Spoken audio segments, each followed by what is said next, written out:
kita akan tayangkan sedikit video tentang kolej matrikulasi. Seterusnya kita akan ada pembentangan tentang kolej matrikulasi dan akhir sekali kita ada slot untuk sesi soal jawab.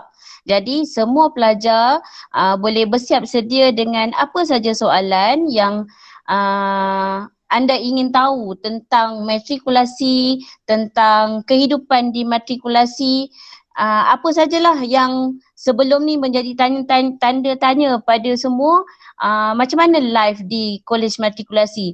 Jadi pelajar-pelajar boleh bersiap sedia dengan soalan-soalan.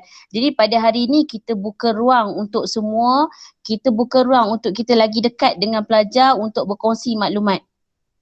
Jadi tanpa membuang masa, saya mempersilakanlah Encik Muhammad Najib dan Encik Firdaus untuk meneruskan taklimat kita hari ini. Dipersilakan.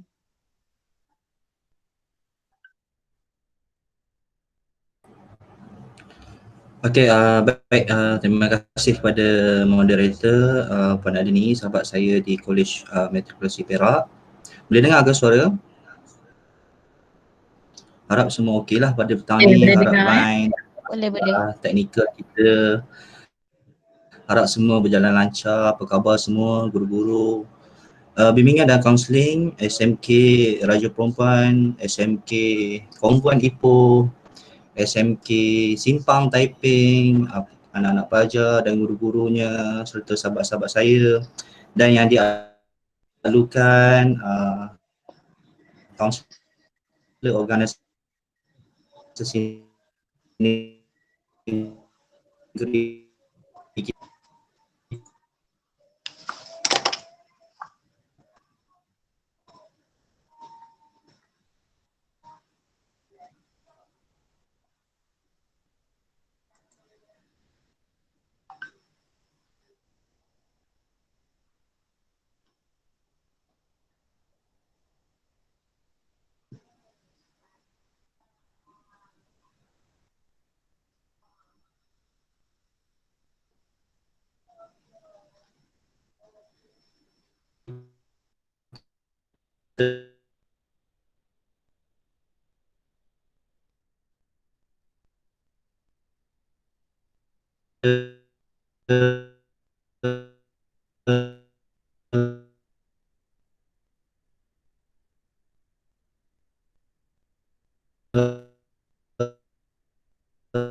Puan Nur Zainimah, Puan Fairuz dan sahabat-sahabat yang ikut maklumat mengenai akan di seluruh Malaysia, dan hari ini sedikit sebanyak kita dapat kongsikanlah kepada para pelajar.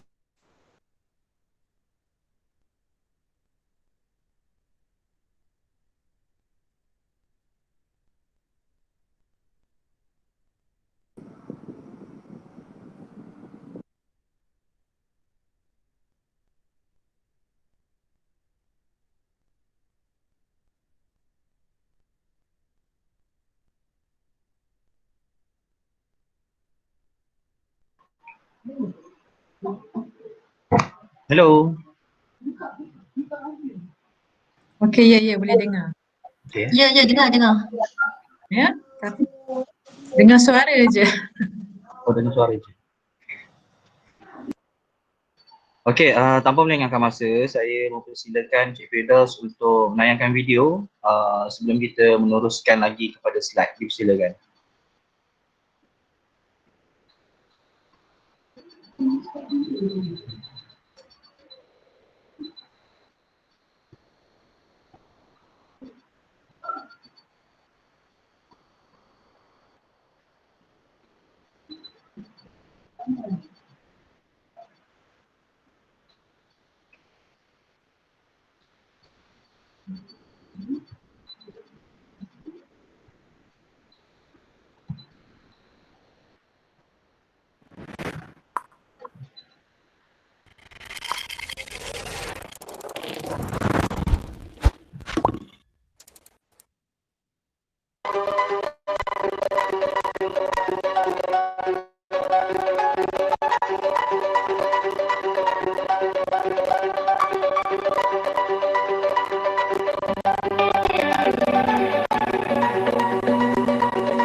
Kolej Matrikulasi Perak ialah kolej matrikulasi yang ke-6 yang telah ditubuhkan di Malaysia.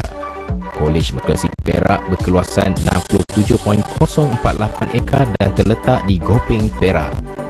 KMPK telah mula beroperasi pada 1 Mac 2002 dan bilangan pelajar ambilan yang pertama adalah seramai 722 orang pelajar. Kolej Matrikulasi Perak dilengkapi dengan infrastruktur akademik yang mempunyai kemudahan sebuah perpustakaan, 7 buah makmal komputer, 6 dewan kuliah, 19 makmal sains, 50 buah bilik tutoran dan 10 buah bilik peperiksaan.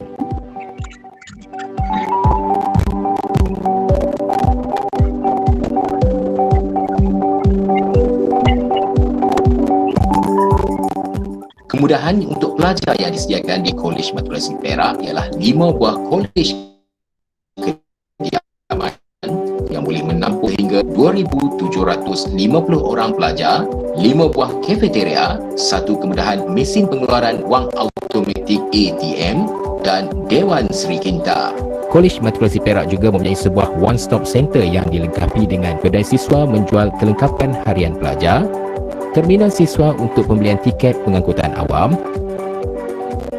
pekan siswa untuk cetak tostad, matrik mat jualan alat tulis, laluan alternatif untuk kemudahan para pelajar, butik amal menyediakan khidmat pembelian pakaian dan pit stop menyediakan kemudahan penggunaan komputer. Butik amal Kolej Matrikulasi Perak mendapat sumbangan utama daripada Yayasan Bina Upaya Darul Rizwan yang dinaungi oleh Isteri Menteri Besar Negeri Perak. Manakala kemudahan pit stop adalah merupakan sumbangan daripada Pusat Zakat Negeri Perak. Laluan alternatif turut dibina dan disumbangkan oleh syarikat Humal Simen Sdn Bhd. Kemudahan sukan yang terdapat di Kolej Matrikulasi Perak ialah padang bola sepak, dewan badminton, padang bola jaring, padang hoki, gelanggang tenis, gelanggang squash, gelanggang sepak takraw, gelanggang bola keranjang, parkos, gelanggang petang, gimnasium dan peralatan kebudayaan. Anjung siswa yang terletak di One Stop Center pula menyediakan khidmat pusat informasi pelajar, unit kaunseling dan kerjaya, kaunter hal ehwal pelajar dan unit hal ehwal pelajar. Kemudahan pengangkutan juga turut disediakan iaitu sebuah bas kolej, sebuah kereta kolej, sebuah van kolej dan sebuah kenderaan pacuan 4 roda. Kenderaan pacuan 4 roda Toyota Fortuner ini adalah merupakan sumbangan daripada Kementerian Perumahan dan Kerajaan Tempatan.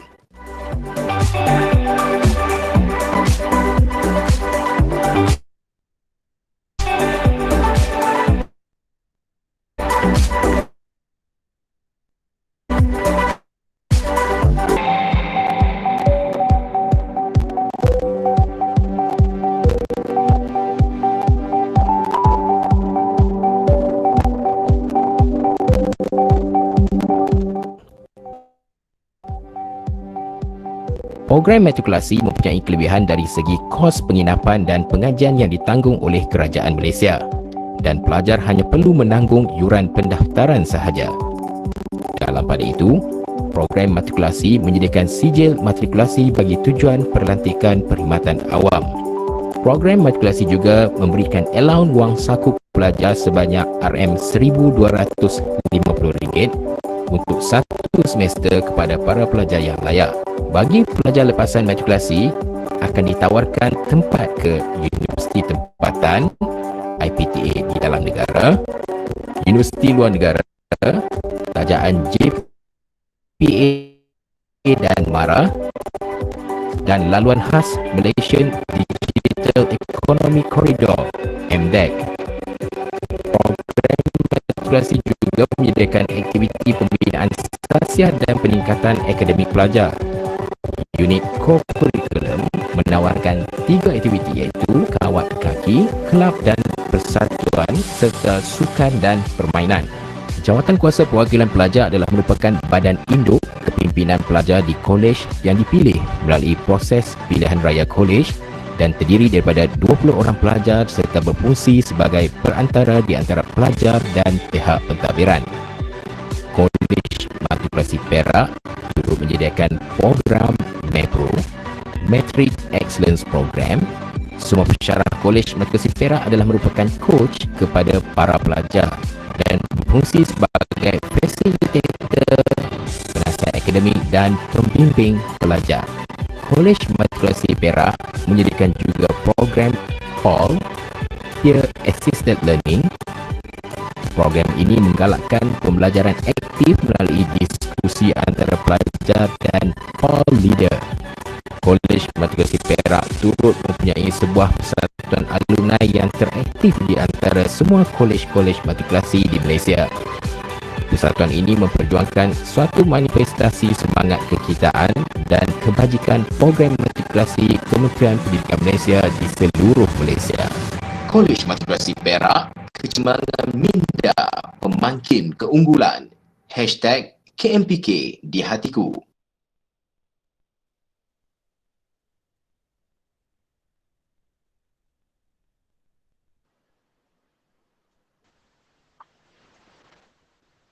Okay. Hello.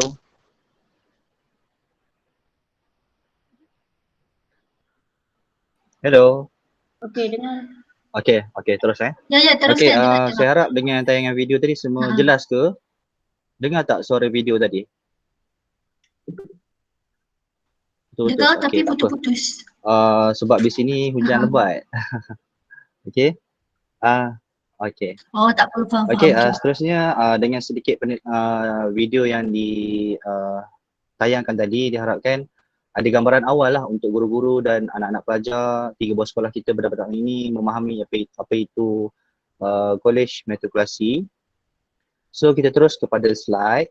Saya akan terangkan sedikit slide sebelum kita teruskan kepada Q&A dan troubleshooter yang mana nanti para pelajar bukan sahaja dapat mendengar tapi dapat bertanya apa sahaja pertanyaan mengenai kolej matrikulasi. Mungkin ada para pelajar mendengar perkara yang baik dan perkara yang kurang enak dia dengar tentang program kolej matrikulasi. Cikgu harap pada petang ini semua dapat jelaslah apa yang akan disampaikan. Baik, kita lihat kepada slide. Okey, keistimewaan program matrikulasi.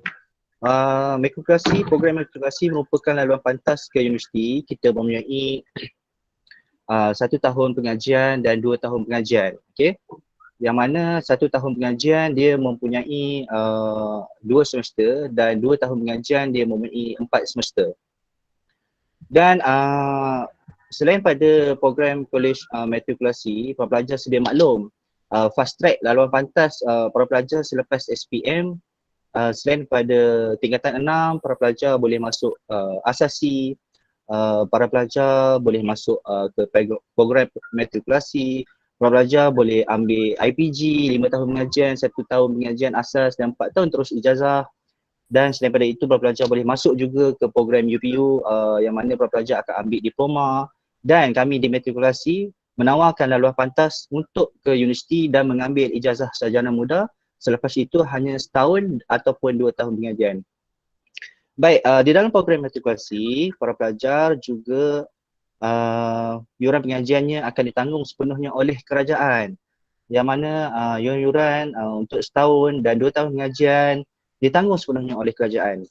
Selain itu, dalam program matrikulasi, para pelajar beruntung ya, program matrikulasi mendapat pengiktirafan universiti-universiti antarabangsa, antaranya United Kingdom, Australia dan New Zealand.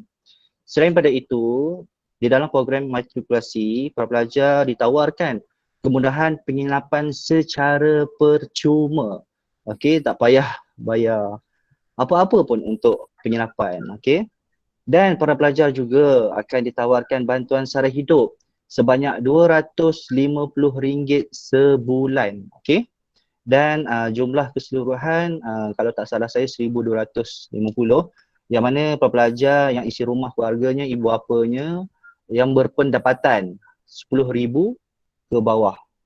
Dan lepasan matrikulasi para pelajar dengan CJ yang diperolehi dalam program matrikulasi layak untuk memohon kerjaya di perkhidmatan awam.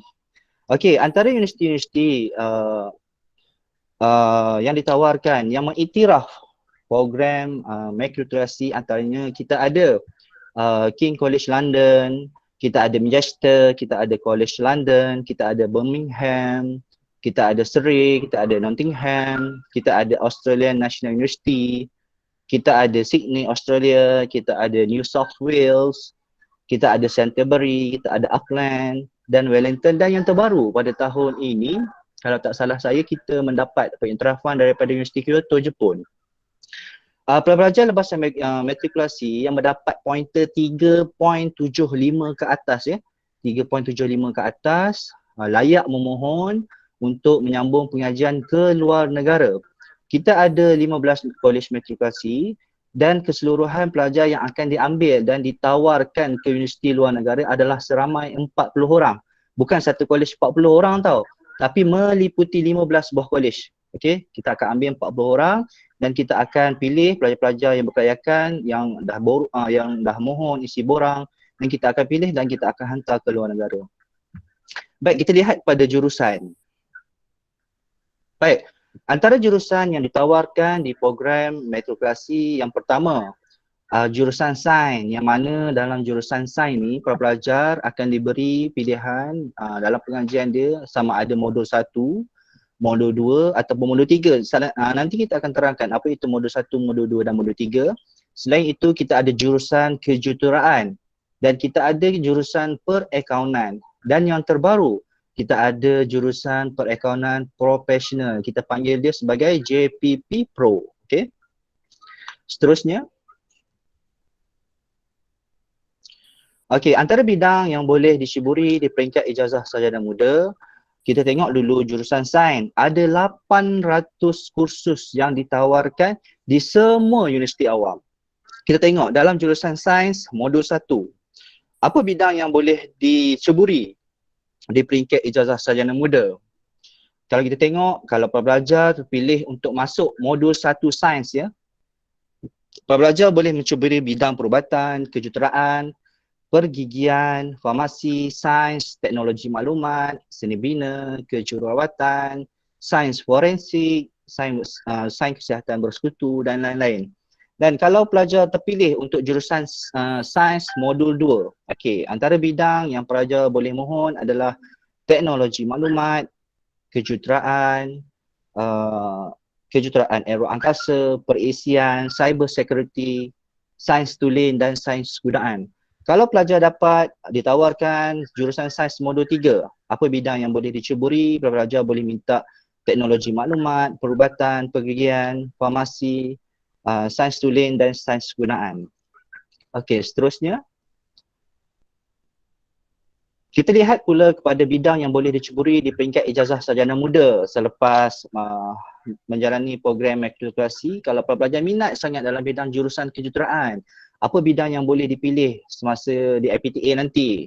Yang pertama, kalau lepasan jurusan kejuruteraan, pelajar boleh ceburi bidang kejuruteraan, keselamatan, kesihatan pekerja, seni bina dan bidang-bidang teknikal yang lain. Dan kalau pelajar jurusan perakaunan, para pelajar boleh mohon bidang pengurusan, sumber manusia, undang-undang, perakaunan, pengurusan, pentadbiran awam, perniagaan, ekonomi, teknologi maklumat dan lain-lain. Dan yang terbaru, jurusan perakaunan profesional, yang mana kalau pelajar terpilih untuk masuk di dalam program matrikulasi nanti dan dapat pula jurusan perakaunan profesional, pelajar akan memperoleh CJ Professional Association of Chartered Certificate Accountant, SCCA, yang sangat bernilai tinggi CJ-nya. Nanti pelajar akan memperoleh CJ itu bersama dengan CJ program matrikulasi. Okey, seterusnya. Okey, berapa lama tempoh pengajian step semester di kolej matrikulasi? Okey, apabila pelajar ditawarkan program matrikulasi, dah dapat surat tawaran, tiba-tiba dapat, alhamdulillah, syukur, dah teruja nak masuk. Nanti jangan lupa kalau nak masuk program matrikulasi, pilihan pertama dan kedua tu mestilah program matrikulasi, barulah akan ada advantage untuk memasuki program matrikulasi. Dan bila dah dapat surat tu nanti, bila datang daftar, pada minggu pertama kita akan uruskan pendaftaran, minggu pengurusan pelajar baru, kita ada minggu orientasi dan lain-lain. Selepas itu para pelajar akan diberi kuliah selama 18 minggu dan selepas habis kuliah 18 minggu, para pelajar akan ada minggu ulang kaji selama 1 minggu. Dan selepas itu ada peperiksaan 2 minggu. Dan selalunya selepas habis peperiksaan, kita akan beri cuti akhir semester selama 2 hingga 3 minggu. Okey, seterusnya. Okey, syarat am kemasukan. Apakah syarat-syarat am untuk masuk ke program matrikulasi ni cikgu? Okey, baik saya terangkan. Umur anda mestilah tidak melebihi 20 tahun semasa permohonan. Dan mestilah yang pertama, mestilah warga negara Malaysia dan mestilah pemohon, mestilah calon SPM semasa. Okey, itu syarat am kemasukan. Kita tengok pula syarat-syarat yang lain. Syarat-syarat minima. Okey, syarat-syarat minimum semester untuk 2 semester. Okey, 2 semester ingat ya. Ini kalau pelajar berminat sangat nak masuk sistem 2 semester, setahun je belajar. Dah tak sabar dah ni nak sambung ijazah sarjana muda. Nak masuk sangat ijazah sarjana muda secepat mungkin berbanding dengan orang lain. Okey, take note benda-benda ni. Jurusan sains yang saya akan terangkan di sini. Okey, skor minimum bagi SPM, bagi jurusan sains yang mana nak jadi doktor dan sebagainya tu, pastikan anda memperolehi C bahasa Melayu, C bahasa Inggeris, B matematik, C kimia, C admat, C fizik ataupun bio dan lulus sejarah. Okey, itu kalau pelajar berminat nak masuk jurusan sains 1 tahun. Okey. Dan kalau pelajar berminat untuk masuk jurusan perakaunan, sangat terror dalam bidang matematik, admat dan sebagainya. Okey, nak jadi accountant dan lain-lain. Syarat minima SPM. Okey, result anda nanti tu mestilah dapat C bahasa Melayu, C bahasa Inggeris, C matematik, C admat, lulus sejarah dan sekurang-kurangnya grade C bagi mana-mana 2 mata pelajaran yang lain. Okey, itu jurusan perakaunan. Kita tengok pula kalau jurusan kejuruteraan, ada pelajar yang berminat nak jadi engineer dan sebagainya. Apa syarat minima nak masuk ni? Setahun je ni. Okey, syarat minima bagi jurusan kejuruteraan perlulah mendapat C bahasa Melayu, C bahasa Inggeris, B matematik, C fizik, C admat, lulus kimia, lulus sejarah dan sekurang-kurangnya mendapat grade C bagi mana-mana satu mata pelajaran yang lain. Dan yang terakhir, bagi jurusan perakaunan profesional. Okey, yang pertama mestilah pelajar mendapat A bahasa Inggeris, A matematik, C bahasa Melayu, C admat, lulus sejarah dan sekurang-kurangnya grade A dalam 3 mata pelajaran dan lulus ujian aptitude dan temuduga yang akan diadakan untuk jurusan perakaunan profesional. Okey, kalau pelajar lihat kepada slide ni, apakah bidang-bidang mata pelajaran lain yang akan dipilih?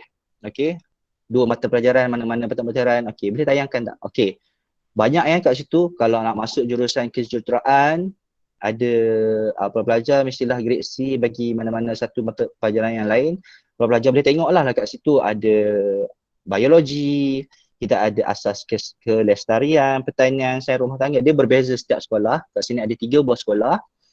So pelajar boleh tengoklah mana-mana pelajaran yang lain bagi jurusan kejuruteraan. So kita tengok pula bagi jurusan perakaunan. Kalau jurusan perakaunan, kalau pelajar berminat untuk mencuba bidang perakaunan, mestilah mendapat grade C bagi mana-mana 2 mata pelajaran. Apa dia 2 mata pelajaran tu? Okey, bergantung kepada sekolah masing-masing. Mungkin ada fizik, kimia, bio, sains, kita ada sains sukan, kita ada lukisan kejuruteraan, kita ada prinsip akaunan, ekonomi dan lain-lain. Okey. Bagi jurusan perakaunan profesional pula, para pelajar mestilah memperoleh grade A dalam 3 mata pelajaran yang lain. Apa dia? Mungkin dekat situ nanti ada ekonomi, perniagaan, pendidikan syariah Islamiah, tasawuf Islam, pengajian kejuruteraan awam, mungkin ada asas kelestarian dan lain-lain. Para pelajar boleh tengok dekat slide tu. Baik, seterusnya. Okey, kita tengok pula kalau pelajar tak naklah masuk sistem 2 semester sebab terlampau cepat. Rasa macam tak yakin lah, tak mampulah, rasa tak strong result SPM nanti. Pelajar mungkin boleh minta tukar bila ditawarkan. Okey, kita ada rayuan, proses rayuan dan sebagainya. Kita tengok apa kelebihan sistem 4 semester 2 tahun pengajian. Okey, berbanding dengan satu tahun pengajian 2 semester. Okey, syarat-syarat nak terpilih masuk dalam sistem 4 semester ni, pelajar mestilah mendapat C Bahasa Melayu, C Bahasa Inggeris, C Matematik, lulus mana-mana subjek antaranya fizik, biologi dan sains komputer. Lulus kimia, lulus admat dan lulus sejarah. Okey, pelajar boleh tengoklah. Dia terlampau mudah sikit, terlampau ringan. Okey, mungkin ada yang tak strong resultnya, boleh kita masuk dalam sistem 4 semester bagi jurusan-jurusan tersebut. Kita tengok pula mata pelajaran pengkhususan dalam jurusan sains ni, sama ada sistem 2 semester ataupun sistem 4 semester. Modul 1, okey, kalau pelajar terpilih dalam modul 1, subjek apa yang akan dipelajari? Okey, take note ya. Yang pertama, kalau pelajar betul-betul pure sains, memang nak ambil sains betul-betul, pelajar kena pilih modul 1. Okey, dekat sini anda akan belajar matematik, kimia, fizik dan bio. Okey, kalau modul 2 pula, pengkhususan subjek yang belajar adalah matematik, kimia, fizik dan sains komputer. Tak ada bio. Okey, macam modul 1 tadi ada bio, kalau modul 2 tak ada bio. Dia hanya ada kimia, fizik dan sains komputer sahaja. Manakala bagi modul 3, pelajar akan ditawarkan subjek matematik, kimia, bio dan sains komputer. Okey, dia tak ada fizik bagi modul 3. Okey, seterusnya. Mata pelajaran pengkhususan bagi jurusan kejuruteraan, perakaunan dan perakaunan profesional pula. Okey, pelajar tengok ya, kalau yang berminat nak masuk kejuruteraan, apa subjek yang akan kita belajar? Kita akan belajar subjek matematik, kimia, fizik dan basic engineering. Okey, bagi perakaunan pula, kita akan belajar matematik, perakaunan, ekonomi dan pengurusan perniagaan. Seterusnya bagi perakaunan profesional. Okey, bagi perakaunan profesional, kita akan belajar matematik, financial accounting, management accounting dan account in business. Okey, itu antara pengurusan yang ditawarkan di dalam setiap jurusan yang saya bentangkan tadi. Okey, seterusnya. Okey, mata pelajaran wajib pula. Kita ada mata pelajaran pengkhususan mengikut modul, mengikut jurusan dan kita akan ada mata pelajaran wajib yang pelajar wajib ambil. Okey, dan dia tidak memberi impak yang besar kepada PNJK kita ataupun subjek-subjek kita yang lain. Okey, yang pertama bahasa Inggeris, pengajian matrikulasi, core curriculum dan pendidikan Islam ataupun moral. Kalau pelajar tengok apa beza mata pelajaran pengajian di tingkatan 6 dan pengajian di matrikulasi. Okey, nanti Sir Firda akan terangkan. Nanti kita akan ada persoalan di chat room, nanti kita akan tanya. Saya terangkan dulu. Okey, itu 4 mata pelajaran wajib yang akan pelajar belajar. Okey, seterusnya. Okey, kita di Kolej Matrikulasi kita menawarkan pelbagai kemudahan. Okey, pelajar jangan bimbang lah. Mungkin pelajar ingat program di Kolej Matrikulasi ni macam sekolah, mungkin macam kehidupan dia mungkin macam di asrama, pukul 11 malam dah kena tutup lampu.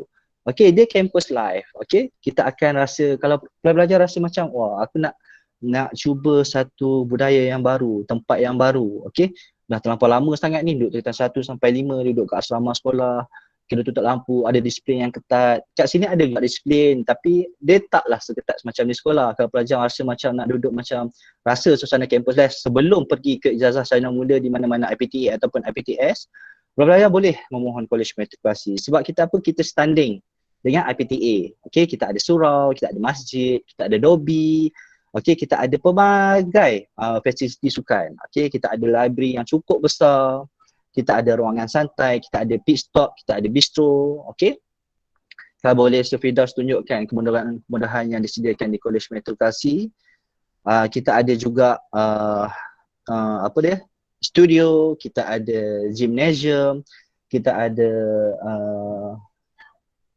5 buah cafeteria yang pelajar boleh pilih nak makan apa. Semua menu ada. Okey, kita ada 5 buah kafe. Nak makan apa semua kita tawarkan. Western, kita ada makanan Thailand, semua ada. Okey. Selain pada itu, kita ada mak-mak sains, kita ada 6 dewan kuliah yang serba canggih, kita ada mak-mak komputer, kita ada bengkel kejuruteraan, kita ada bengkel kimpalan. Macam Kolej Metrokrasi Perak, tak adalah bidang kejuruteraan. Okey. Selain dari itu, slide seterusnya, kita ada juga fasiliti pelajar berkeluhan khas. Kalau ada pelajar yang kurang sihat, kita sediakan tempat-tempat keperluan khas untuk pelajar-pelajar yang memerlukan. Seterusnya. Okey, macam saya maklumkan di awal penerangan tadi, kita ada 15 buah kolej metrokrasi. Cuma yang tak ada metrokrasi adalah di Sabah dan di Terengganu. Okey, yang lain semua tempat negeri kita ada. Okey, kita tengok 5 buah kolej tu di mana.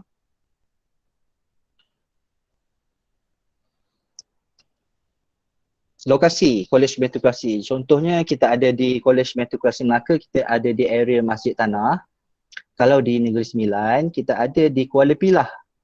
Kalau di Pulau Pinang, kita ada di Kepala Batas. Dan kalau di Perlis, kita ada di Arau. Dan kalau kita di Labuan, kita ada Kolej Metrokrasi Labuan.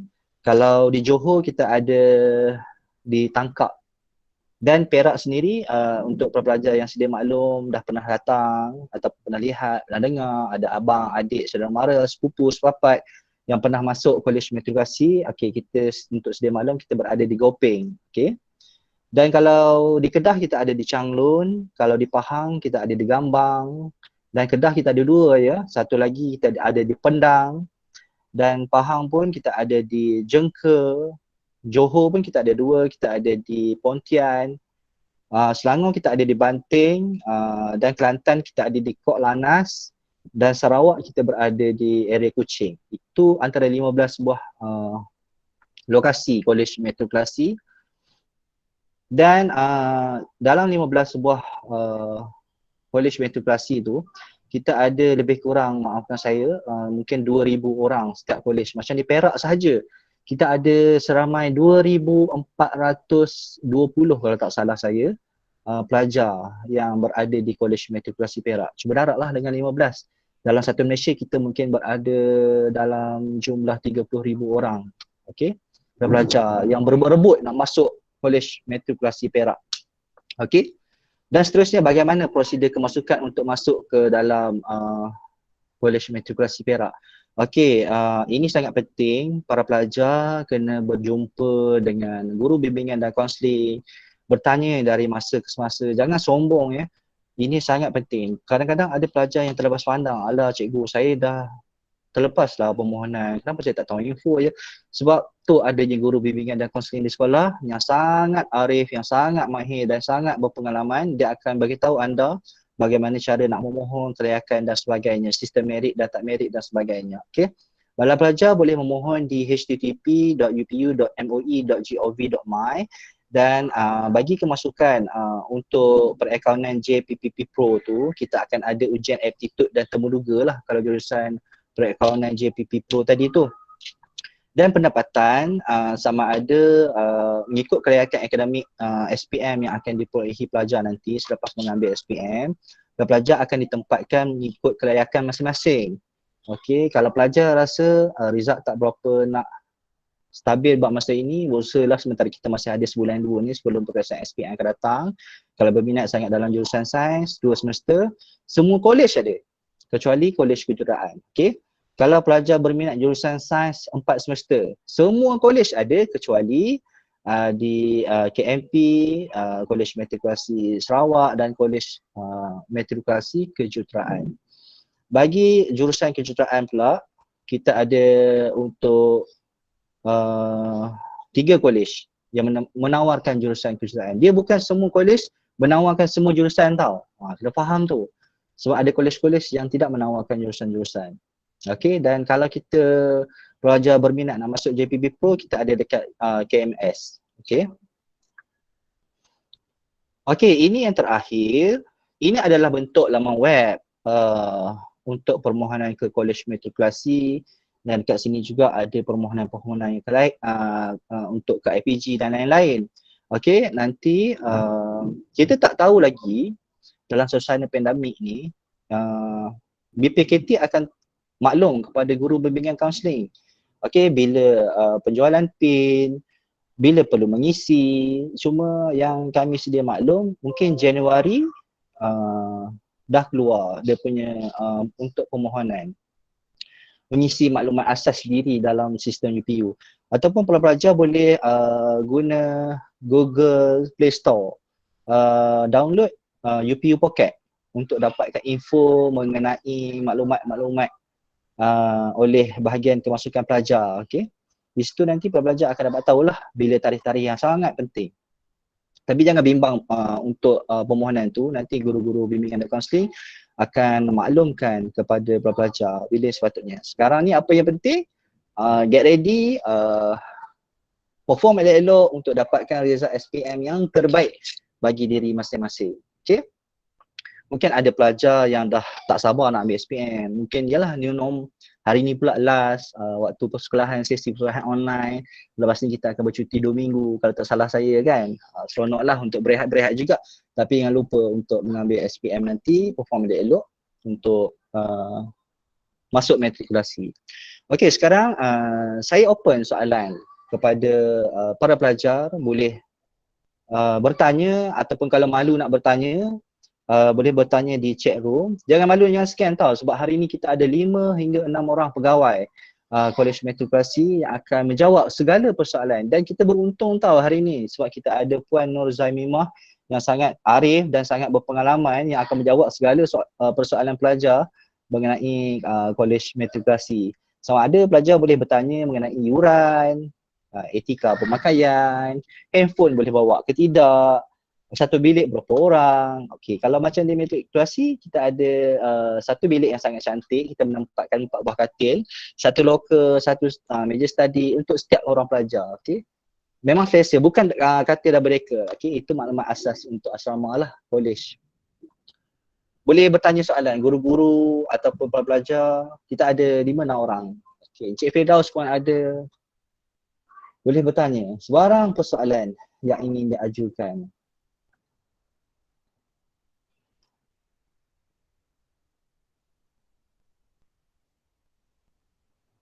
Okey, ada tak soalan?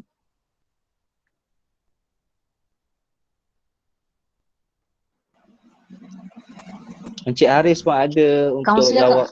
Kaunselor pun boleh bertanya kalau ada soalan.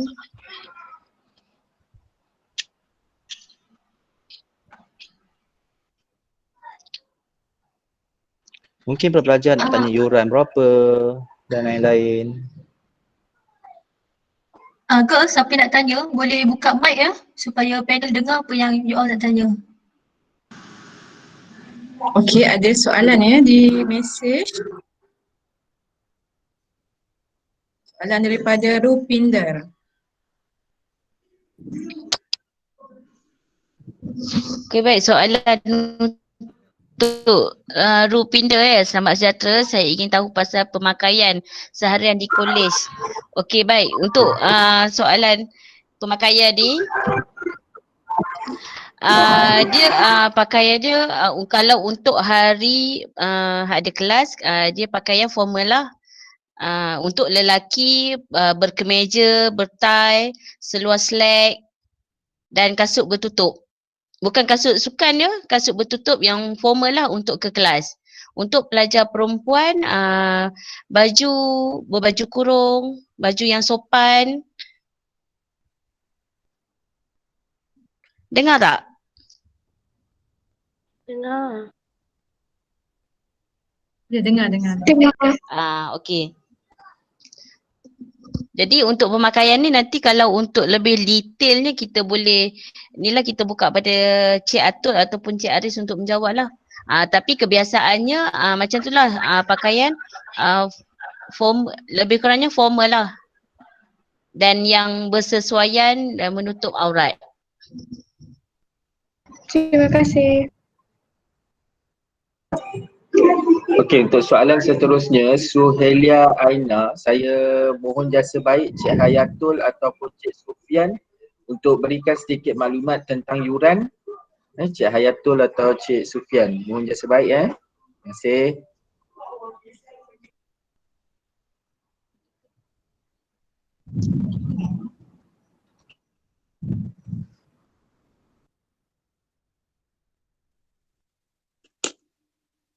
Okey, Assalamualaikum.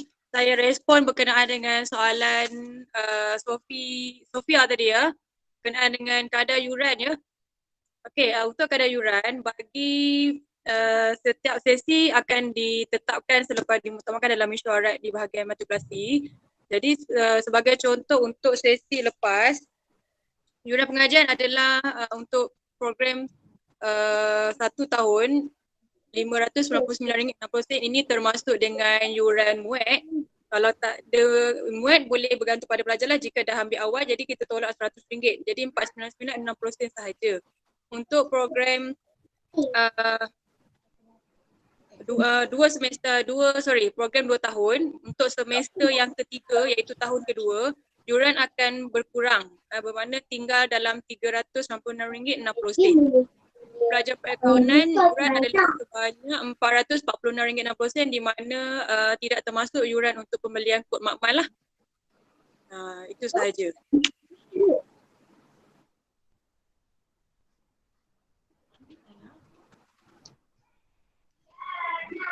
Okey, lain-lain soalan? Terima kasih Cik Ayatul. Saya respon untuk soalan Norlis, saya cikgu ni.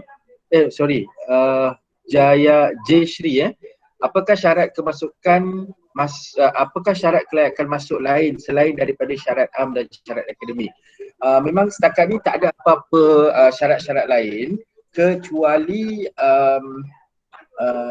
markah kurikulum lah daripada sekolah, tapi itu pun selalunya tak ada satu isu atau satu masalah besar lah, sebab pelajar dia akan terus isi dalam UPU.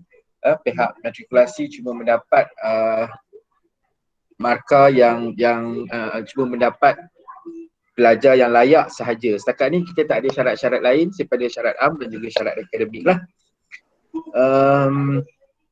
Markah koko tu dia markah koko penting, cuma itu ditentukan oleh sekolah dan juga pihak UPU. Okey, soalan lain?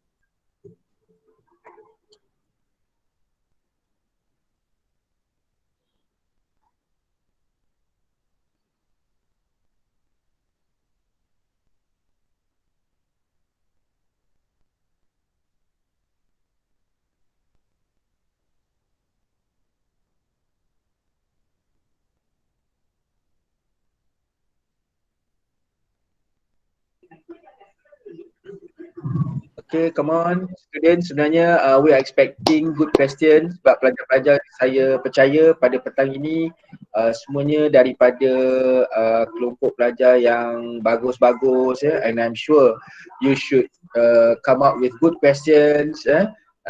Ada pelbagai kemusykilan, kebiasaannya pun kalau kata kami pergi ke sekolah-sekolah ni dahulu untuk outreach, banyak soalan-soalan yang diajukan. So we are expecting questions from students pada petang ini please.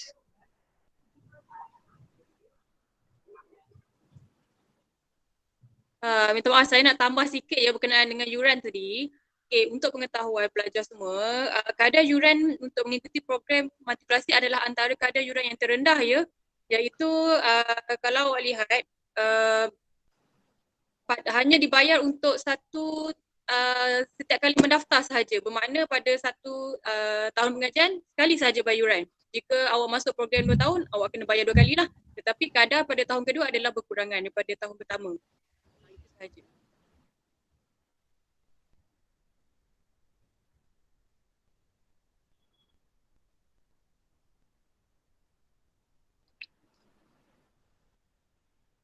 Okey, banyak soalan-soalan pelajar-pelajar SMK, Raja Perempuan, Kawan Ipoh, Simpang, Taiping. Okey. Sebab live sebelum ni pun banyak sangat soalan yang terbuku di hati pelajar, tanya dekat chat komen. Boleh komen kat situ, kita akan jawab. Cuba jawab sebaik mungkin. Mungkin ada yang terpendam, mungkin ada kata matrik ni stres ke apanya, susah dan sebagainya. Boleh tanya. Kita akan cuba jelaskan hari ni. Untungnya sebab kita ada ramai pegawai, sedia menjawab. Assalamualaikum, saya nak tanya sikit. Sebelum ni ada allowance untuk pelajar matrik. Untuk selepas ni macam mana? Semua akan dapat allowance ataupun ikut kelayakan pendapatan? Berkaitan dengan allowance ni dia tak sensitif. Saya cadangkan Cik Sufian atau Cik Ayatul sekali lagi ke, sebab mereka lebih orang kata have the authority untuk respon. Cik Sufian atau Cik Ayatul.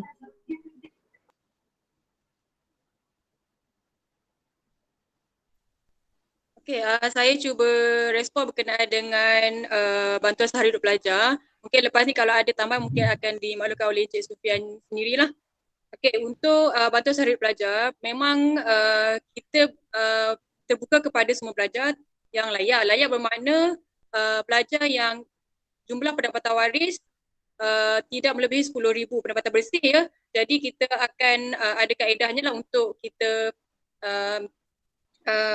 kita buat pengiraan dan untuk orang kata melayakkan pelajar-pelajar ini terdapat. Sekiranya pelajar-pelajar yang tidak layak untuk fasa pertama, biasanya kita akan maklum kepada pelajar dan pelajar boleh membuat permohonan rayuan. Jadi di situ kita akan buat pertimbangan lah untuk sama ada boleh layak ke tak boleh layak ke, kita tengok atas komitmen waris masing-masing lah.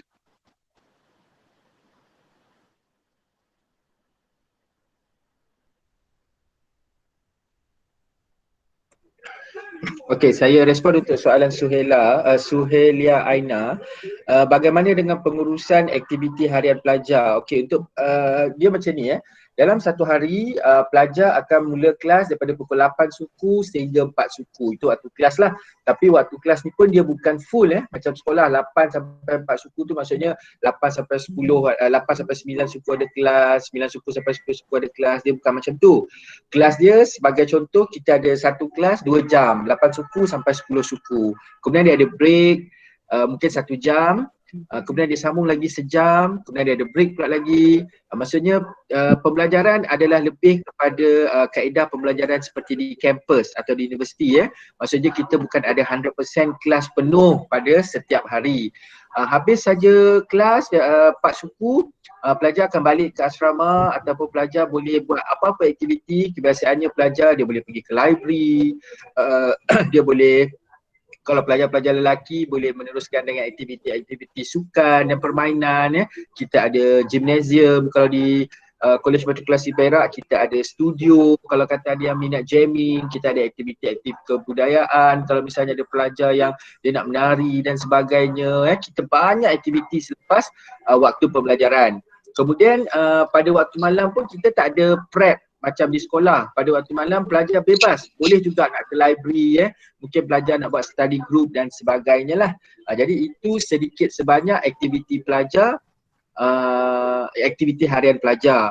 Okey, seterusnya untuk soalan Sandia Subramaniam, boleh saya tahu tentang kota?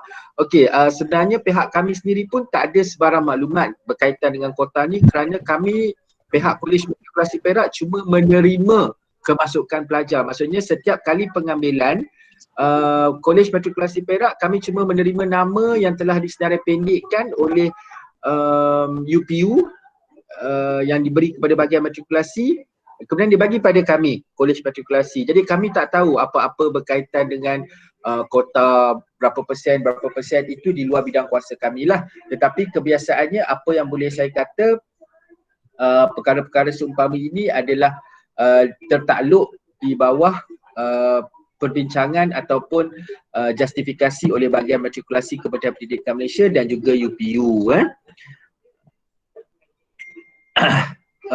Seterusnya Nabila Huda, saya rasa Puan Zaimimah boleh explain secara lebih terperinci perinci tentang soalan Nabila Huda untuk pertukaran modul.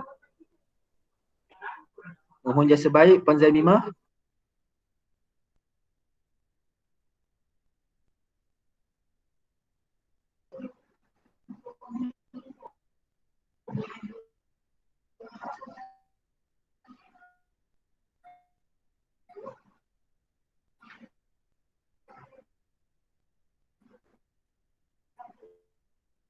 Assalamualaikum, selamat petang. Cik Firdaus,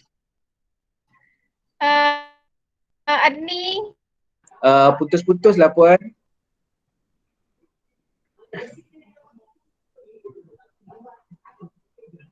Dengar ke? Putus-putus sikit. Dekat sini pun dah mendung, memang line teruk kot, tak tahulah. Tak nak tak, muka dah tak nampak. Nampak kembang setaman. Nampak? Kembang setaman. Nampak yang kembang ni ya? Nampak.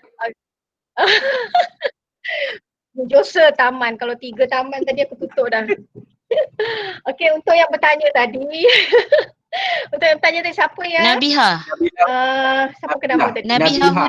Nabiha, okey, untuk Nabiha Huda, untuk anakku Nabiha Huda, untuk pemilihan kursus biasanya berdasarkan keputusan SPM yang sebenar melalui bahagian matrikulasi ya. Tapi jangan bimbang, jangan takut walaupun ditawarkan dengan kursus ataupun modul-modul yang telah ditetapkan oleh pihak bahagian matrikulasi, tetapi apa-apa pun daftar dulu ke matrik yang diterima.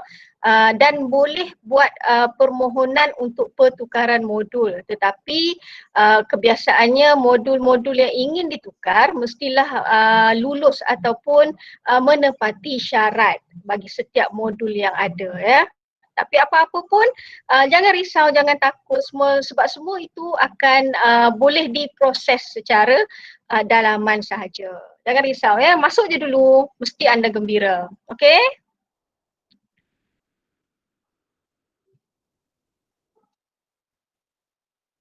Menjawab soalan Nabiha tadi ya. Okey, terima kasih.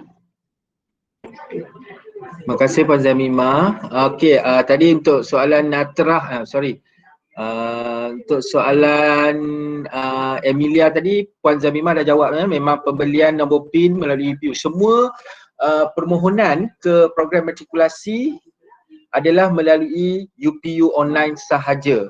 Dia tak ada ni lah, maksudnya nanti guru-guru kaunseling, anak-anak pelajar semua dia akan maklumkan bila tarikh mula untuk membeli ID unik ataupun PIN number UPU di BSN, kemudian bolehlah mendaftar secara atas talian ya melalui sistem UPU tadilah. Okey, soalan Natrah pula, dia tanya, saya nak tanya macam mana kalau seorang pelajar tak mencapai target, dia akan dapat surat amaran dulu atau terus buang kalau gagal. Okey, Natrah kena faham ya, sistem pembelajaran dekat matrikulasi ni cuma 2 semester sahaja. 2 semester ni pula maksudnya pelajar akan menduduki peperiksaan 2 kalilah, untuk semester pertama dan semester kedua.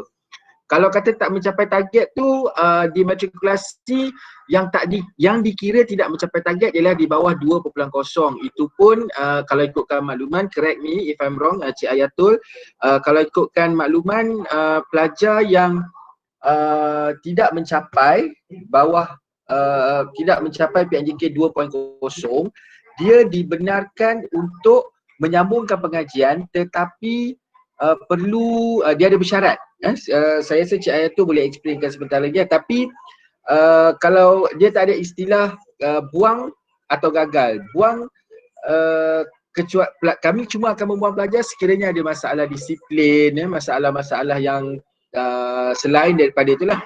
Tapi kebiasaannya kami dapati kebanyakan pelajar dia memang dibenarkan untuk melanjutkan pengajian selagi dia punya pointer 2.0, tapi jarang lah kalau kata daripada 2,000 satu batch tu 2,300 orang pelajar, saya rasa yang tak mencapai tu tak sampai pun 10%. Kerana apa tak capai tu pun mungkin ada masalah kesihatan, masalah-masalah peribadi, masalah disiplin dan sebagainya. Saya rasa Puan Zabimah pun setuju dengan apa saya cakap. Memang jarang ada pelajar matrikulasi ni yang gagal, jarang sangat-sangat.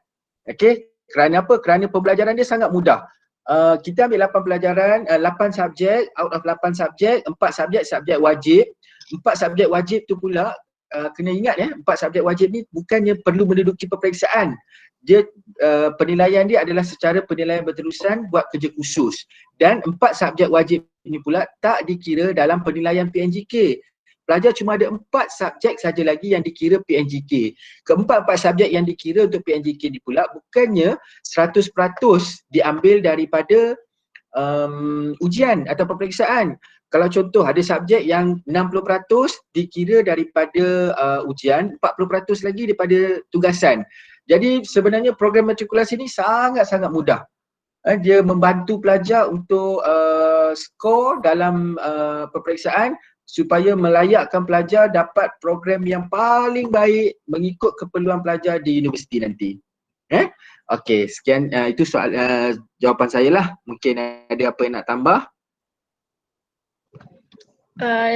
Cik Firdaus, satu lagi kot yang kena orang kata menariknya di matrikulasi ni, apa yang anda belajar di semester pertama, kita tak ada dah carry forward subjek, bukan subjek, syllabus tu untuk yang semester kedua kan Cik Firdaus?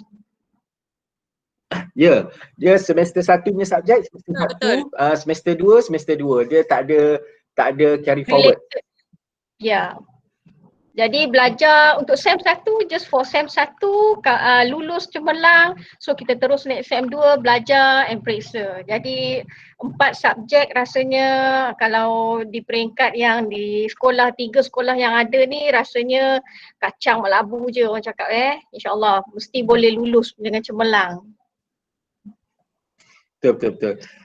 Okey, baik. Untuk soalan Aisyah Rahim, kemudahan pengangkutan macam kereta tu diberi kepada pelajar untuk guna dan pada waktu bila? Saya rasa yang ni Cik Ayatul boleh menjawab kot tentang pengangkutan. Okey, baik. Untuk soal pengangkutan, kalau awak tengok pun ada bas, ada kereta kan. Memang kenderaan tu kita sediakan untuk kemudahan pelajar. Jika ada kes-kes seperti contoh untuk mendapatkan rawatan di luar, mungkin pelajar kita tinggal di asrama jadi berapa tiada yang berdekatan, jadi memang kenderaan kita digunakan khas untuk membawa pelajar untuk rawatan ke ataupun ada aktiviti luar. Di samping untuk urusan-urusan peribadi yang memerlukan kita kata kecemasan, kita akan bantu untuk uruskan you all lah. Jadi tak perlu risau di sini, jika ibu bapa duduk berjauhan, kita ada warden asrama dipanggil fellow yang akan membantu awak sepanjang berada di kolej matrikulasi lah. Terima kasih. Okey, seterusnya soalan Farisha Syafi'i. Nak tanya, permohonan untuk matrik kebanyakan memang dapat di negeri kelahiran sendiri ke? Sebab ramai yang selalunya dapat di negeri kelahiran sendiri atau boleh minta di mana-mana matrik. Okey, untuk Farisha, kebiasaannya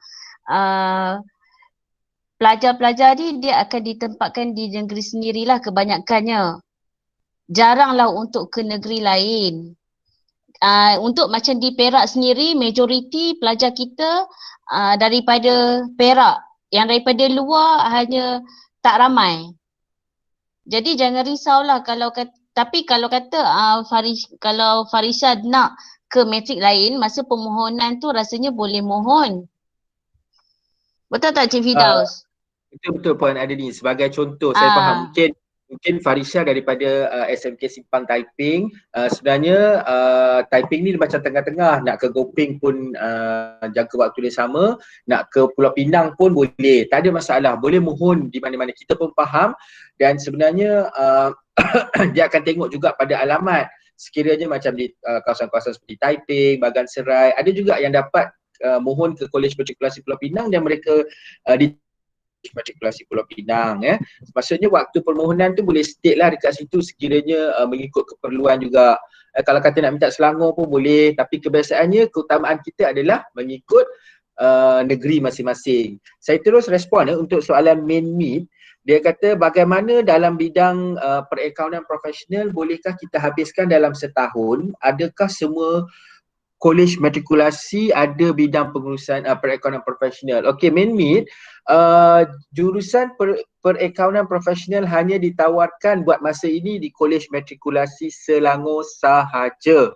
Hanya di Kolej Matrikulasi Selangor sahaja. Dia tidak ditawarkan di mana-mana kolej lagi kerana program ini baru saja ditawarkan kepada pelajar bermula kalau tak salah saya daripada tahun lepas. Maksudnya kita masih lagi di peringkat pioneer lah.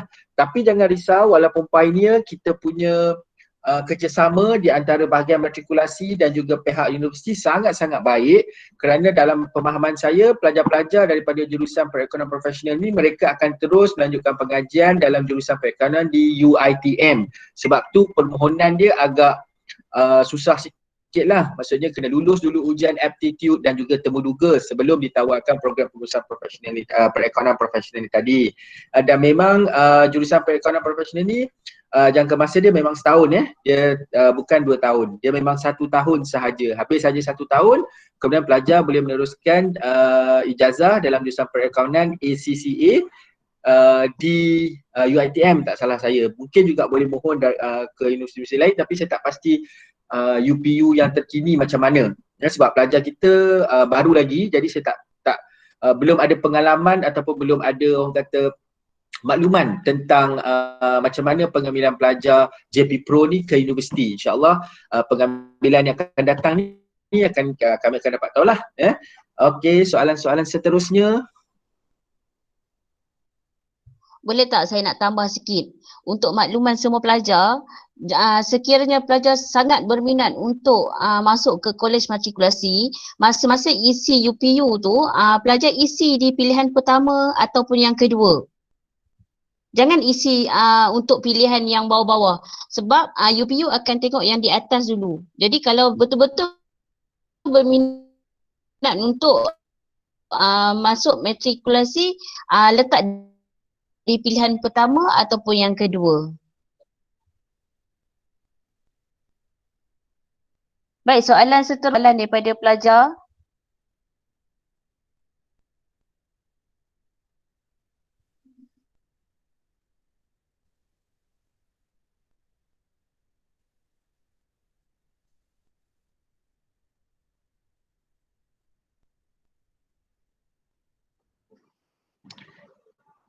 Dani, boleh kita share dengan student kita ni sebenarnya metos-metos yang ada di matrik ni supaya dia orang sebenarnya kadang-kadang dia orang dengar apa sahaja yang cerita yang tak kena ke atau dan sebagainya, kita boleh share dalam ni dan boleh kita betulkan supaya view yang sebenar tu nampak dan apa yang menariknya di matrik ni.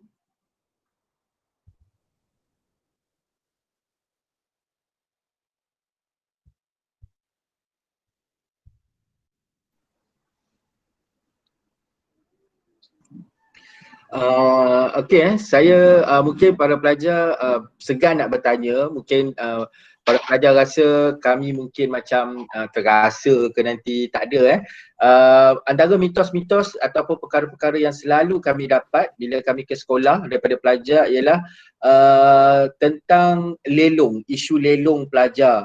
Sebenarnya tak ada isu istilah lelong. Pengalaman saya membantu unit kaunseling di Kolej Matrikulasi Perak, pelajar dia istilah lelong ni memang tak wujud kerana ia bila pelajar memohon UPU tu, pelajar kena ukur baju badan sendirilah. Maksudnya kita kena tengok balik apa keputusan kita, sama ada kita layak atau tidak.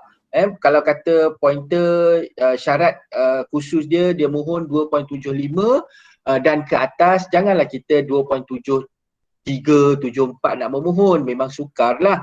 Dan kebiasaannya kalau kata pelajar-pelajar yang tak dapat tempat ke universiti ni dia punya asbab ataupun justifikasi punca-puncanya kadang-kadang ada 3 saja.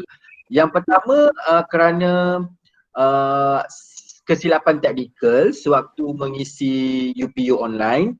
Yang kedua, pemilihan jurusan tu tak bersesuaian dengan kelayakan. Sebagai contoh dia minta result SPM. Kena ingat untuk masuk ke universiti, result SPM juga memainkan peranan, bukan semata-mata keputusan daripada matrikulasi sahaja. Dia ada syarat khas dia pula. Syarat khas dia SPM, contoh kalau perubatan bio berapa, dapat A dan sebagainya. Ataupun yang ketiga, salah memilih kategori. Ada juga kes sepatutnya dia memohon STPM/asasi matrikulasi setaraf, tapi dia pilih kategori diploma. Jadi kesilapan-kesilapan ni sebenarnya boleh menjejaskan jugalah permohonan. Jadi tak ada istilah mitos ataupun tak ada istilah orang kata dilelong dan sebagainya. Sebab UPU macam mana pun program matrikulasi ini adalah orang kata dekat di hati UPU. Nak tak nak, kesemua pelajar daripada program matrikulasi ini, sebab apa, KPI kami ialah memastikan semua pelajar yang telah mengikuti program matrikulasi ditempatkan di universiti.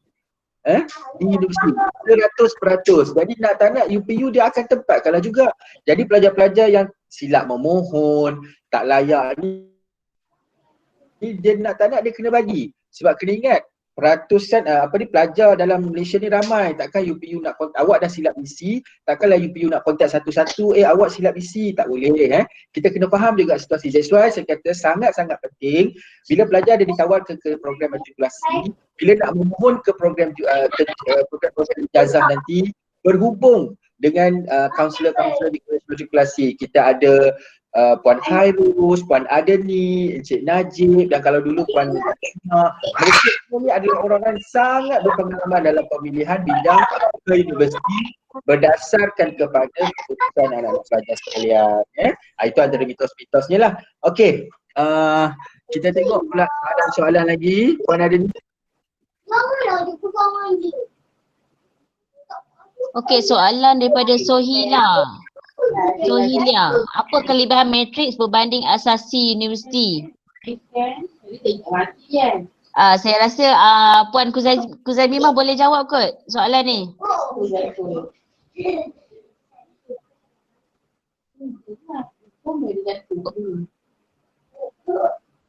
Okey, untuk Puan Suzana, untuk Suzana Ahmad, ada allowance tak untuk murid? Okey, allowance, ada allowance untuk pendapatan ibu bapa yang bawah daripada 10,000. Pelajar akan dapat allowance.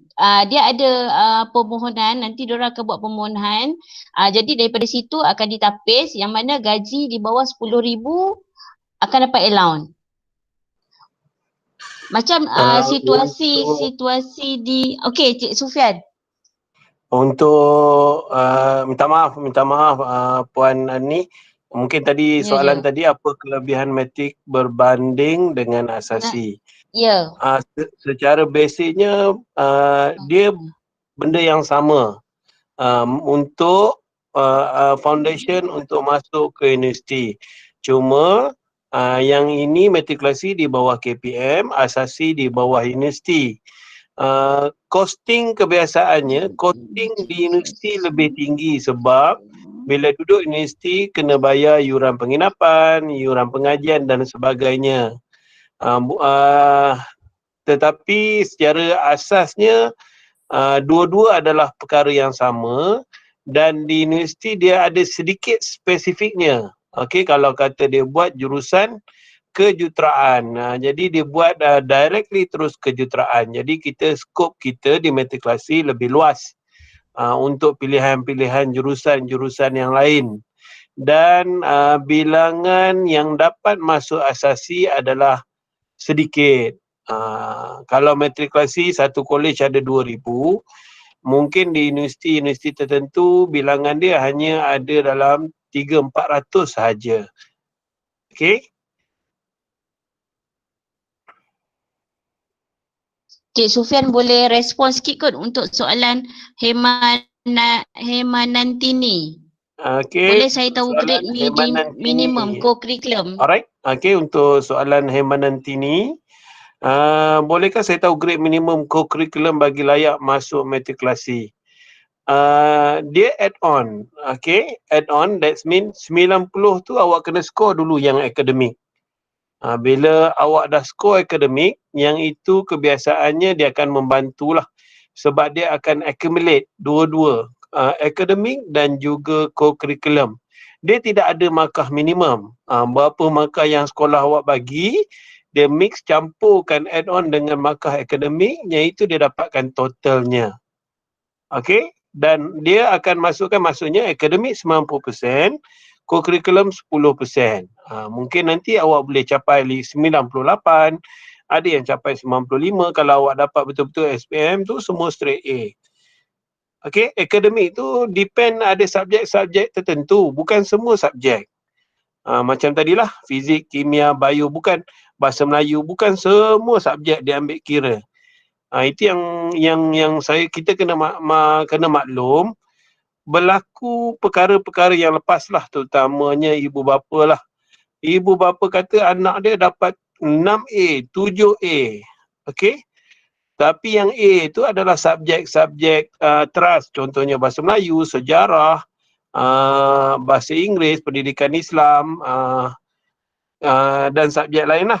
Tetapi untuk subjek contohnya fizik, kimia, biologi, dia dapat so-so je, dapat C, dapat B. Sebenarnya yang B, C subjek itu yang dia ambil kira untuk merit masuk ke matrikulasi. Jelas Okey,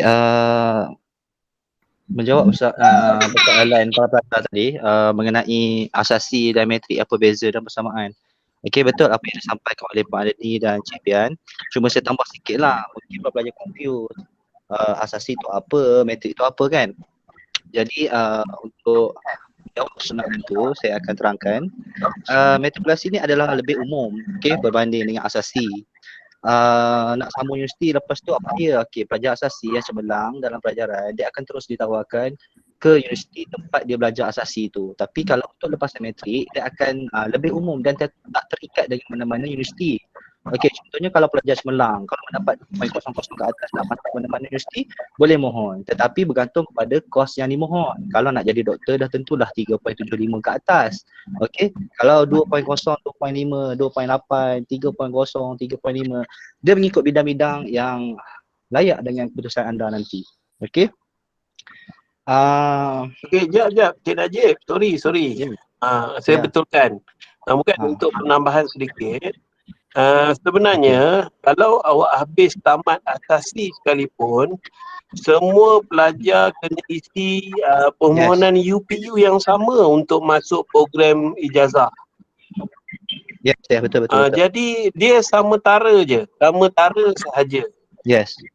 Cuma kelebihan di asasi itu, dia tetap depend pada kota, depend pada merit, berdasarkan contohnya fakulti perubatan, awak buat asasi di Universiti Melaya, tetapi Universiti Melaya nakkan perubatan, contoh nakkan 100 orang pelajar sahaja, termasuk pelajar metrik, termasuk pelajar tingkatan 6, termasuk pelajar diploma, termasuk pelajar asasi dia. The best akan dapat. Yes, betul. Okay. Bergantung pada pointer masing-masing. Asasi pun layak untuk memohon universiti lain. Itu maksud saya nak menyatakan benda ni semua sama dan dia baik. Tak ada yang ini ada extra, yang ini tak ada extra, yang ini fungsi. Pada saya ia satu program yang sama. Rezeki masing-masing awak pilih saja. Pilih saja di mana tempat kesesuaian kita. Alright. Betul tu Cik Bian. Okay.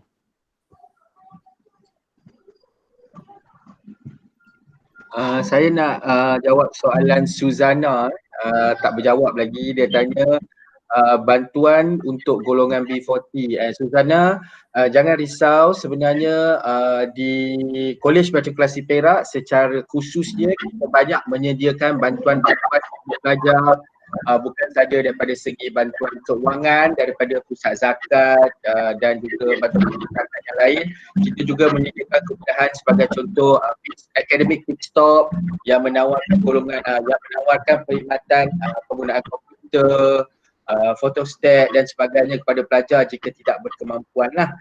Saya juga nak menjawab soalan Ainun Zahia, perbezaan STPM dan matrikulasi. Seperti yang saya katakan tadi, sama juga di antara matrikulasi dan juga STPM. Bezanya, okey, yang boleh saya tekankan di sini, daripada segi tempoh pengajian, STPM dia 3 semester. Kalau matrikulasi kita cuma 2 semester. Dan daripada segi soalan untuk lulus dan masuk universiti, kalau saya personally itu subjektif. Ada orang dia kata STPM itu lebih mudah, ada orang dia kata matrikulasi itu mudah. Tapi saya daripada program matrikulasi, of course saya akan kata program matrikulasi ini lebih mudah untuk masuk ke universiti. Kerana apa? Kerana KPI program matrikulasi adalah memastikan kesemua pelajar yang telah mengikuti program matrikulasi untuk masuk ke universiti.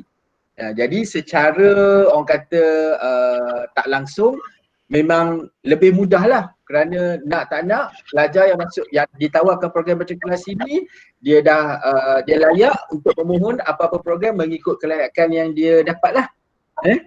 Okey. Soalan lain? Cik Firdaus nak tambah sikit lah. Ya, untuk sayang semua ya, bila disebut tentang lulus, yang mana senang, yang mana susah, dalam kehidupan kita ni kalau kita nak belajar masuk sekolah memandu sekalipun, orang akan kata susah. Sebab benda tu kita tak ada view, kita tak ada pengalaman, kita tak ada experience benda tu, dan kita go through dengan benda-benda baru. Dan kalau ditanya tentang STPM dengan matrikulasi, kita tengok pada 3 perkara. Bila disebut tentang STPM, semua pelajar akan duduk di sekolah dan di bawah pentadbiran sekolah. Okey, tapi kalau di matrikulasi kita ada satu ibu bapa yang besar, iaitu bahagian matrikulasi di KPM. Jadi bila peluang untuk melanjutkan pelajaran ke degree, sama ada STPM, asasi, matrikulasi, semua akan memohon dalam satu laluan sahaja, iaitu UPU. Nak tak nak dia mesti melalui UPU. Okey, kecuali yang ada laluan underground tu yang itu biasanya selepaslah, tetapi overall mesti melalui UPU. Hebat macam mana pun, teruk macam mana pun pointer dan sebagainya, mesti melalui UPU untuk didorong, dipandu masuk ke UPU, memohon di UPU untuk memilih laluan-laluan pelajar-pelajar minat. Dan yang lebih hebat lagi, untuk STPM, kalau masuk ke manusiaan contoh, boleh pilih untuk aliran sains ya. Tetapi di matrikulasi, kalau yang ada dalam sama saya untuk laluan modul sains, kalau berminat yang tidak terlibat langsung aliran sains, kamu boleh pilih apa sahaja. Lagi satu highlight ya, apa sahaja.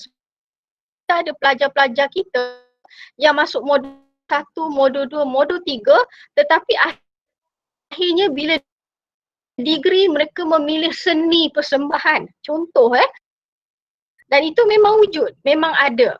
Tapi jangan risau, matrikulasi untuk bantu anda supaya tidak tersalah pilih.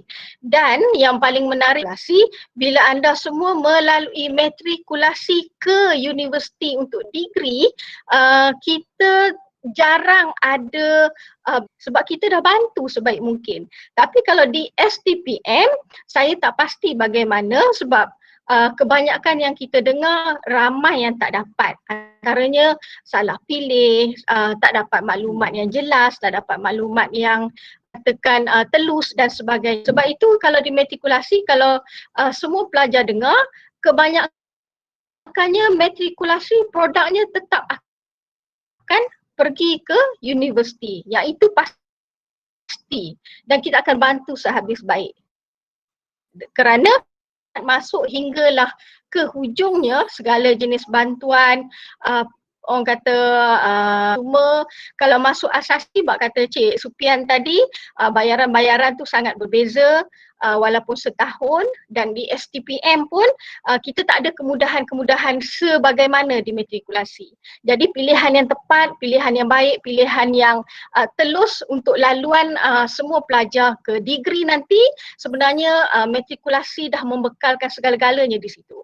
Okey, boleh kemukakan soalan, pandangan dan sebagainya kalau daripada apa yang kami ceritakan tadi ada yang tak jelas ya. Boleh tanya terus. Okey, terima kasih.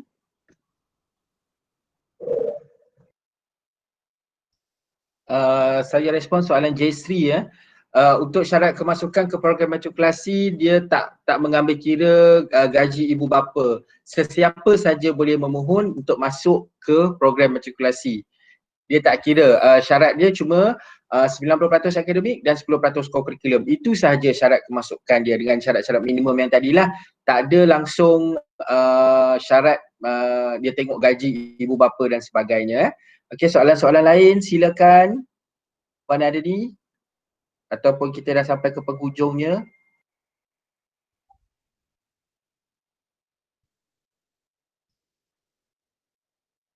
Ada lagi tak sebarang kemuskilan?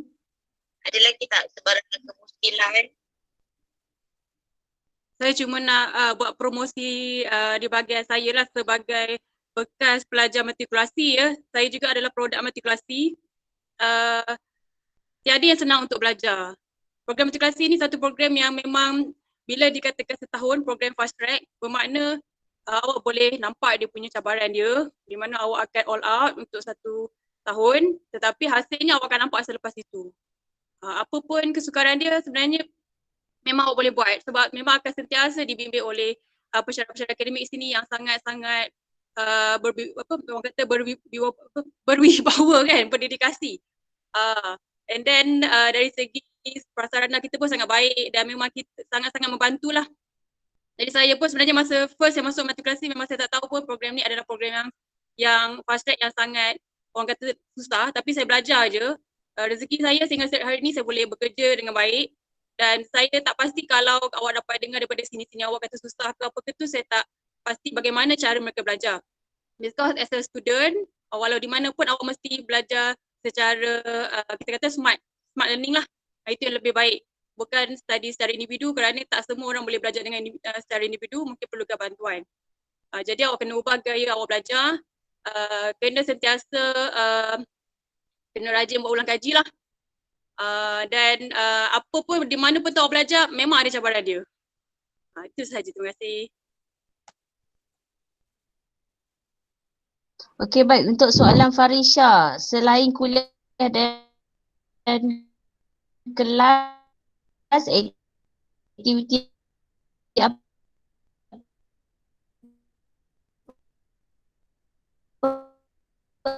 aktiviti yang ada di matrix?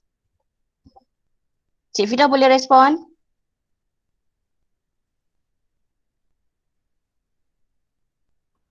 Okay.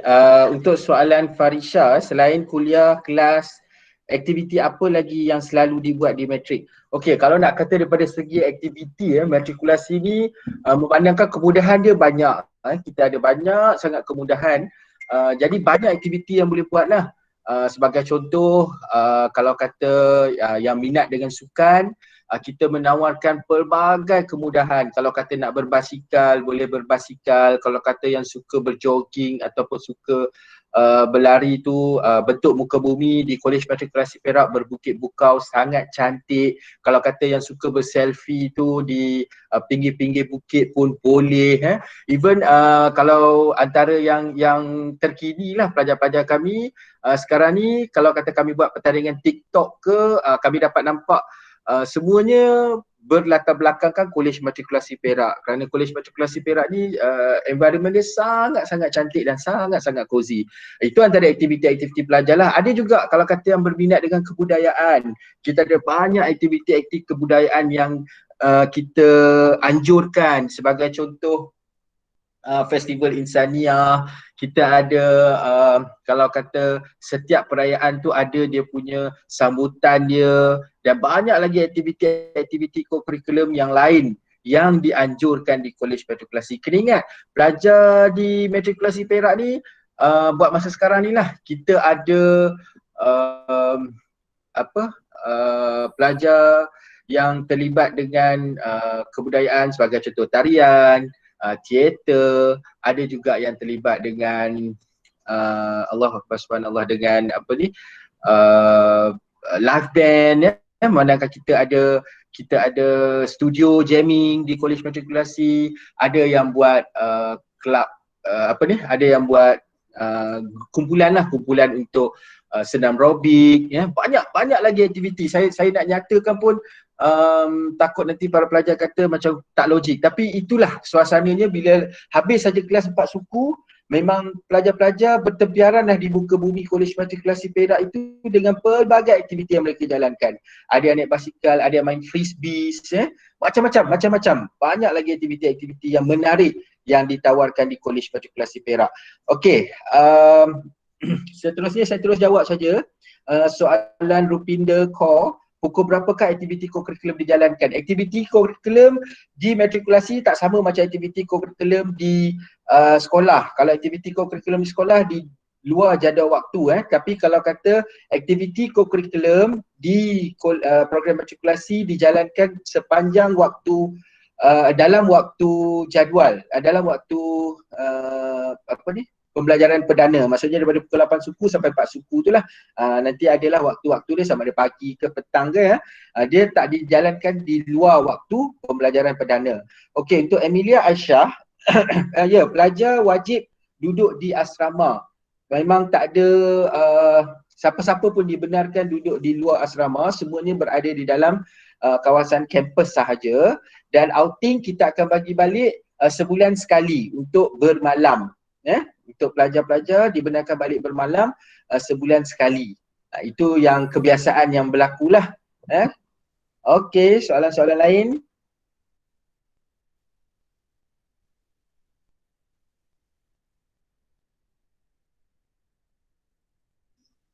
Okey, ada lagi soalan?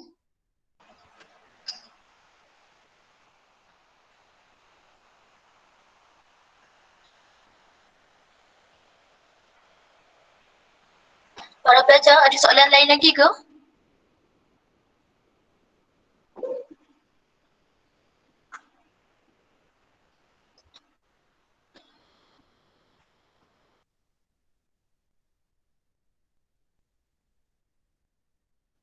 Soalan terakhir kot daripada Aisyah Rahim.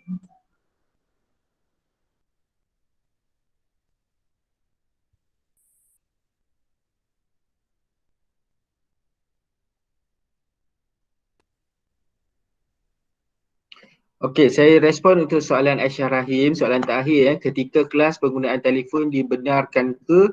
Contoh macam nak rekod lecturer tengah cakap and tangkap gambar slide. Buat masa ni tak ada isu lagi lah. Saya faham kadang-kadang pelajar dia nak tangkap gambar kalau misalnya pensyarah tengah mengajar dan sebagainya. Setakat ni tak ada isu. Tetapi jangan risau Aisyah, kerana sekarang ni sebenarnya pengajaran dan pembelajaran yang berlaku di Kolej Matrikulasi semua dah ke arah digital, di mana slide-slide telah banyak dikongsi dengan para pelajar.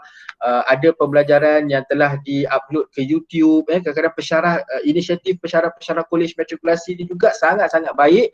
Mereka dah digitalizekan pengajaran mereka dan mereka dah upload di YouTube, yang mana pelajar boleh ulang siar balik di YouTube untuk tengok, catch up balik apa benda yang pensyarah ajar tadi. Kalau tak dapat juga dekat situ nak merujuk kepada slide atau PowerPoint dan sebagainya, semuanya telah diupload di dalam Google Meet.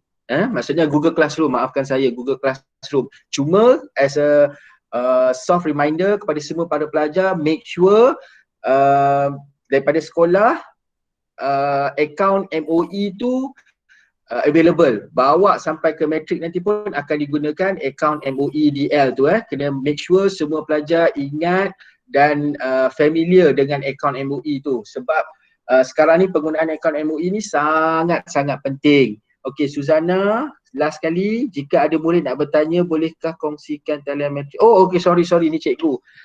Puan Adini mungkin boleh respon untuk permintaan Puan Suzana ya. Okey, baik. Untuk pertanyaan Puan Suzana ya. Untuk selepas ini, kalau ada sebarang pertanyaan, pelajar boleh bertanyakan dengan kaunselor di sekolah dan kaunselor sendiri boleh berhubung dengan kami lah, kaunselor di Matrix. Tak ada masalah. Selagi kita juga ada Facebook Kolej Matrikulasi Perak. Jadi pelajar boleh like Facebook kita dan daripada situ pun banyak maklumat yang boleh dapat. Tapi kalau nak secara directnya boleh kaunselor sekolah sendiri boleh hubungi dengan kaunselor matrik lah, tak ada masalah. Kita akan cuba menjawab soalan-soalan yang akan diajukan selepas ini.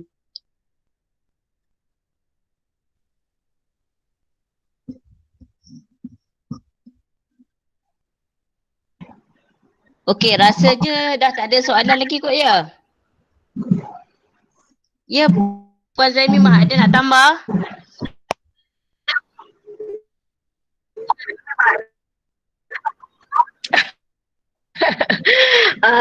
Tak adalah sebab dah orang kata saya nak saya suka ingin ada pelajar-pelajar yang berkemampuan dari segi akademik ya untuk sambung ke matrikulasi. Kenapa? Kerana matrikulasi semua pelajar ke degree, ke universiti ya. Jadi kalau dikomparekan dengan itu tak boleh dinafikan. Sebagai contoh ya, kalau yang ada di dalam ni bersama dengan kami ni, ada yang nak jadi cikgu ke? Mesti ada kan? Okey, dan semua orang sedia maklum IPG adalah salah satu untuk jadi guru. Saya pun rasa kaunseling pun dah terangkan sedikit calon-calon SPM boleh mengarahkan ke mana kan. Tetapi nak juga saya ingatkan untuk IPG laluan untuk menjadi guru adalah sekolah rendah. Jadi kalau rasa berminat dengan kanak-kanak untuk menjadi pendidik, tak ada masalah, boleh mohon, tetapi sebenarnya kan. Dan saya percaya juga guru kaunseling juga dah terangkan kepada semua pelajar yang ada dalam ni laluan-lalu, contohnya diploma, orang kata politeknik dan sebagainya. Tapi kena ingat pelajar, saya percaya yang ada dalam ni semuanya berkemampuan di segi akademik untuk ke matrikulasi. Jadi kenapa kena buang masa untuk mencapai sesuatu yang kamai tanpa melengah-lengahkan situasi sekarang. Contohnya saya bagi maklum, mungkin dia rasa matrikulasi ni susahnya sebab yang senior sebelum ni ataupun yang ex matrik semua kata susah. Tapi kita kena ingat yang susah tu mungkin 10 tetapi yang berjaya itu adalah 1000. Okey? Tak ada yang istilahnya senang dahulu susah kemudian. Itu pun kena fikir juga ya. Selalu orang kata susah dahulu senang kemudian, dan inilah hasilnya kalau di matrikulasi memang kita susah. Susahnya tak banyak pun, hanya setahun sahaja susah. Tetapi yang senangnya bertahun-tahun. Okey? Baik, untuk matrikulasi ada yang sebelum ni pun soalan-soalan tentang nak jadi guru melalui matrikulasi. Jangan risau sebab matrikulasi juga menempatkan pelajar-pelajar untuk degree bagi bidang pendidikan. Ada yang tanya juga dulu ya, kalau saya masuk modul 1, modul 2, modul 3 nak jadi guru bahasa Melayu. Boleh, jangan risau, tak ada masalah. Okey, sebab apa? Sematkan dalam jiwa, matrikulasi hanyalah sebagai tapak untuk semua pelajar ke degree. Okay, kalau tak minat macam mana, ada juga pelajar yang mohon sebab dia dah tahu dah, okay matrikulasi belajar setahun, lepas tu pilihlah apa pun yang nak pilih. Okay, sebab dia dah set dalam kepala macam tu, tak ada masalah ya. Jangan kata, oh masuk aliran sains, mesti minta sains. Tak semestinya, kerana itulah kelebihan di matrikulasi yang tidak ada pada yang lain. Kalau anda berminat untuk asasi, pun boleh kalau nak masuk asasi. Tapi kena ingat, bila masuk asasi, laluan untuk degree mestilah laluan daripada kos di asasi. Tidak seperti di matrik. Okey? Baik.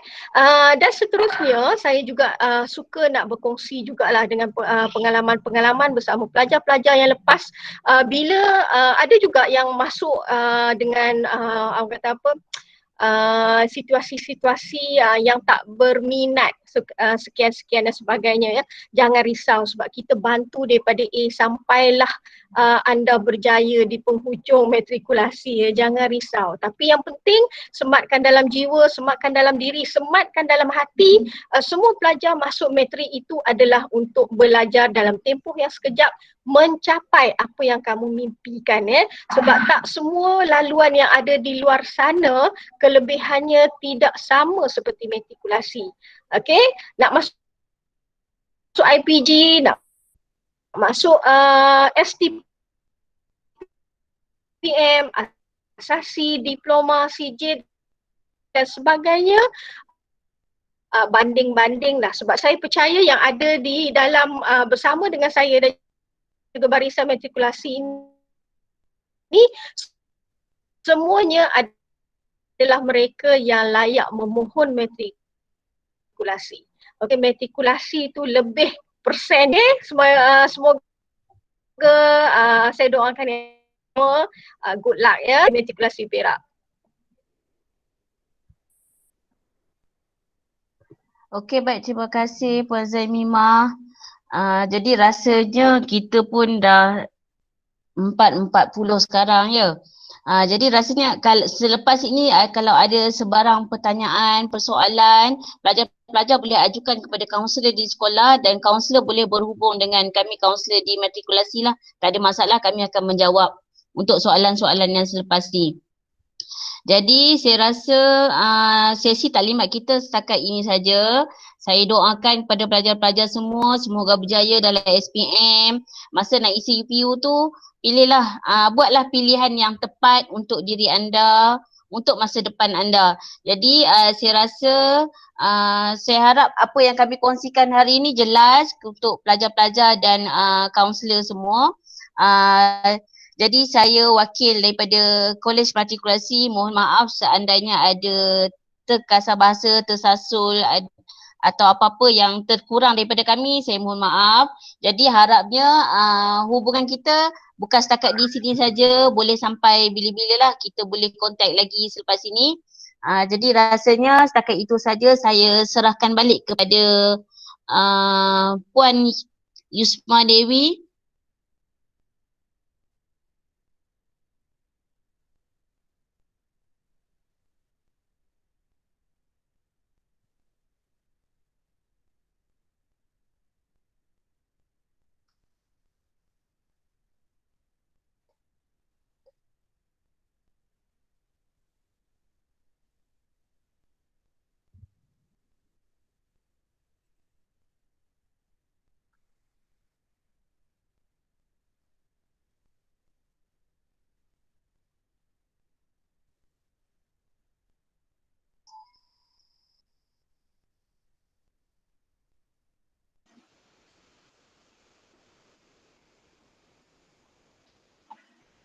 Adakah perkongsian yang terakhir itu tadi? Maka tamatlah konferensi kita pada hari ini.